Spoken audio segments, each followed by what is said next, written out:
बहू की असली खूबसूरती। आरती ने अपने बेटे रौनक की सगाई बुझी मन से काजल के साथ तय कर दी। एक सप्ताह बाद सगाई की रस्म रखी गई, जिसमें काफी रिश्तेदारों तो बुलाए गए। होने वाली वधू काजल व रौनक ने एक साथ पार्टी हॉल में प्रवेश किया। दोनों और एक सारे रिश्तेदार की नजरें काजल व रौनक पर पड़ी थी। काजल व रौनक को देखते ही रिश्तेदारों में आपस कानाफूसी करने लगे कि रौनक तो कितना गोरा चिट्ठा हैंडसम लड़का है, पर काजल तो काले रंग की। हालांकि उसके नक नक्शा लुभाने वाले थे। कुछ रिश्तेदारों ने तो आरती व उसके पति को मजाक में बोला भी दिया कि भाई, पैसे वाली पार्टी देखकर रिश्ता तय किया है क्या?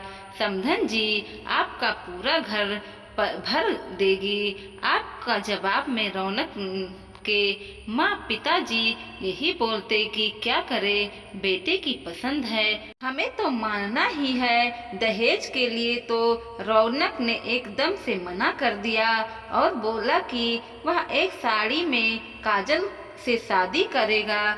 पता नहीं उसने मेरे बेटे पर क्या जादू किया, वह उसके अलावा किसी और से शादी के लिए हाँ ही नहीं भरता। और उसने तो यहाँ तक बोल दिया कि वह शादी करेगा तो सिर्फ काजल से, वरना कुंवारा ही रहेगा।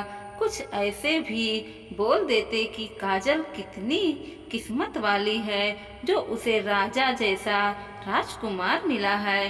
बुआ जी ने तो यहाँ तक कह दिया कि रौनक बेटा, तुमने फैसला तो सोच समझ कर किया है ना? रौनक ने जवाब दिया कि बुआ जी, यह सगाई मैंने अपनी पसंद से की, लव मैरिज है। मुझे काजल से ज्यादा खूबसूरत लड़की कहीं और मिल नहीं सकती। ऐसा सुनकर सब मुंह बनाकर चले जाते।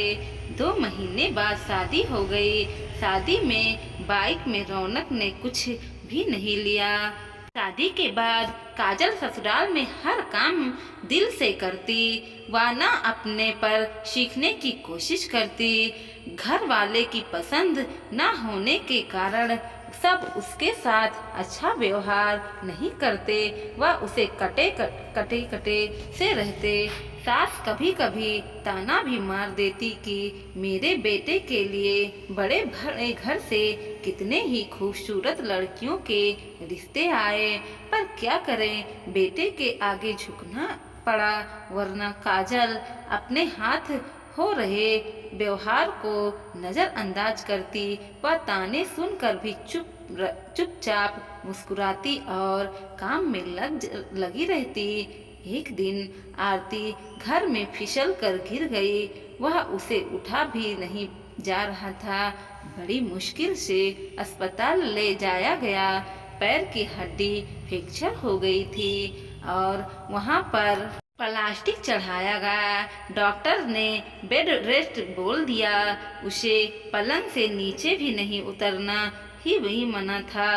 काजल ने रात देखा न दिन देखा, पूरे तन मन से सास की सेवा की। वही रौनक भी ऑफिस के अलावा जो समय मिलता अपनी माँ का पूरा ध्यान रखता। जल्दी ही आरती ठीक होने लगी।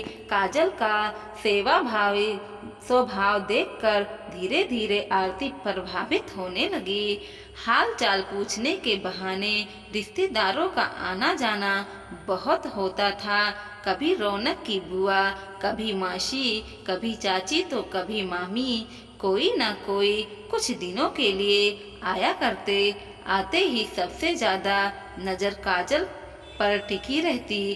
काजल का चेहरा हमेशा हंसमुख रहा। वह घर के साथ सास का, आने वाले का, सबका ध्यान बहुत ख्याल रखती। वह बहुत ही अच्छे तरीके से बात भी करती। समय से खाना खिलाना, दवाई देना, कपड़े बदलना, बैठकर उसे बातचीत करके मन बहलाना देता था। रौनक भी उसके काम में सहयोग जो भी आता वह उसके यहाँ रुकता। उसे सबके साथ काजल दिल से अच्छा व्यवहार करती। वह साथ में इधर उधर की बातें करने के बजाय अच्छी अच्छी बातें का करती, इसलिए सभी को वह रुकने पर बहुत अच्छा लगता था।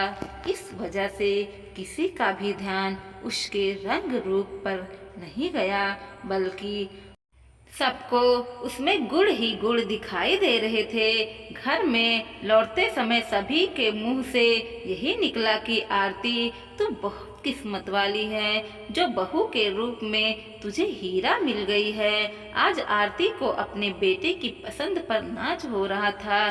जिस जिस दिन विश्वास के साथ काजल में रंग रूप न देखकर उसे खूबियां देखी और उसी के आधार पर अपनी जीवन संगनी चुना और वह उसमें खारी उतारी। इसलिए किसी ने क्या खूब कहा है कि इंसान सूरत से नहीं सीरत से पहचाना जाता है। उसकी खूबसूरती अच्छे व्यवहारों से निखरती जाती है। दोस्तों, वीडियो पसंद आया हो तो लाइक कीजिएगा, शेयर कीजिएगा और सब्सक्राइब भी कीजिएगा और देखते रहिए कोमल मोटिवेशनल 2.0।